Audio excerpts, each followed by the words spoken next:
The fact that this man is still whimpering over Not Like Us lets us know that that man really got his fucking feeling hurt. Hi, how are you? I'm back. I know I just said TikTok is done, but like, let's just talk about this real quick because Drake, you're starting to piss me off. For one, I don't know if you realize that you were in hip hop.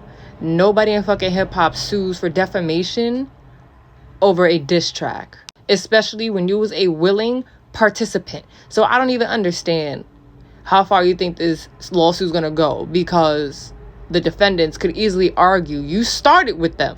And this is hip hop. The game goes, there's diss tracks. That's been a historical thing. So I'm confused as to how far you think you're gonna go with this lawsuit.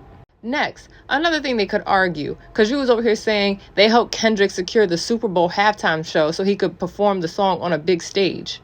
Again, I don't know how many, Super Bowls you have watched Drake, but most of the time they're getting either someone who is like above levels famous, like a Michael Jackson, a Prince, a Beyonce to come perform, or it's someone who's about to put out a project that has a lot of buzz around them, so on and so forth. I don't think UMG had anything to do with him getting the Super Bowl. It was the fact that you got bodied by Kendrick Lamar, and that created a lot of buzz because everybody had their money on you and saw you fall gracefully from your throne.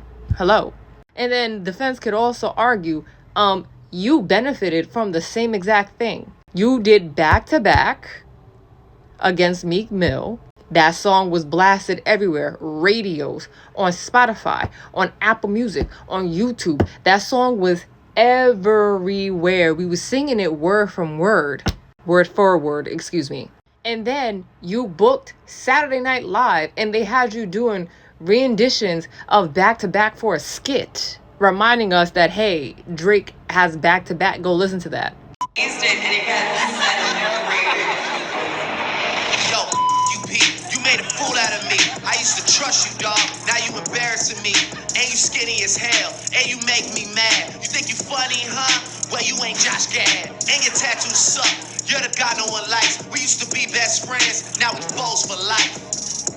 Drake, was that not you pre-beard, pre-braid, doing this, boosting back-to-back? So is it safe to say that UMG helped you get SNL? Or was you booked on SNL because you had a lot of buzz around your diss track and they wanted you on the fucking show? I mean, hello. Because correct me if I'm wrong, didn't you release the album not too long after that? Or you had just released the album and then did this whole back-to-back thing? So, Drake, everything you're accusing Universal Music Group and Kendrick of doing, you've already benefited off that. So what kind of Karen energy are you giving right now? This is the same dude who sat here upset at Mos Def for saying that Drake is more of a pop star than a hip-hop star. But you are literally acting like a pop star. You're literally acting just out of character for someone who wants to be so accepted in the hip-hop community. And then it's like every time I see you, you're making everything worse. Like this whole beef you got with LeBron, you're making it worse.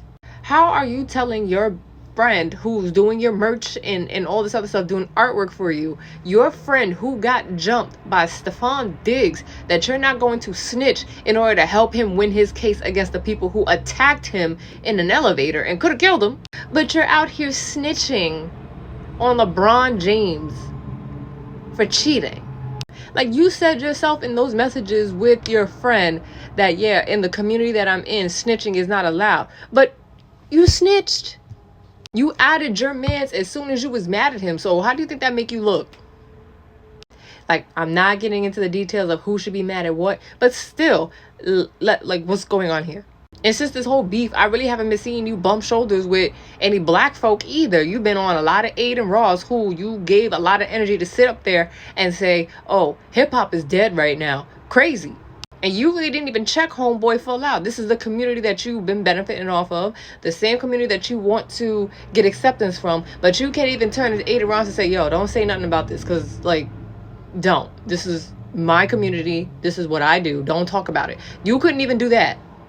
You have proven DMX right. You kind of sort of are acting like a bitch, not gonna lie. And that's so sad because I loved Drake so much growing up. Like, I had the albums. I went to his concert several times. I was the biggest Drake fan. Like, wow, he was my crush. That was my man, okay? He was all over my notebooks and folders. And now here we are today. I'm very disappointed. Very, very disappointed. And I'm just telling you, if you keep this up, you're going to be hearing a minor shake the stadium in New Orleans. You bugging out. I think you need to calm down, get in tune with your blackness, and yeah. How come there's no OGs telling him to calm the fuck down? Like, is Drake that not respected? Like, Birdman not telling him to stop, Lil Wayne not telling him to stop. Like, none of your OGs, none of your peers are telling you to stop. I don't get it. Moral of the story, go back to the drawing board, Drake. Figure out another way to get past this, because right now what you're doing is not helping. Go make another classic album. Go do something that has nothing to do with Kendrick, because guess what? Kendrick moved the fuck on. He dropped a hot album. He got hits that get played on the radio. He got hits that's becoming like classics. Your turn. Follow up. Give us a good classic album. That'll help us. Don't mention Kendrick. Don't do no suing. I don't want to hear nothing about Kendrick, and I definitely don't want to hear you rapping like, oh yeah, I'm tough and I'm thugging out in these streets and my nigga Chubbs. I don't want to hear that. Because quite frankly, Chubbs did nothing when y'all was standing there in the basketball court staring at what's that basketball player's name? DeMar DeRozan. Y'all was standing there looking stupid, like y'all was gonna do something and y'all was gonna do absolutely nothing. Y'all ain't even catch homeboy outside of the place. Y'all got his address. Y'all ain't show up. Y'all ain't do shit. So I don't want to hear this gangster rap from you either. Make your emotional music that we all can, relate to. Take a shot from me. Oh. Give us that. Please and thank you.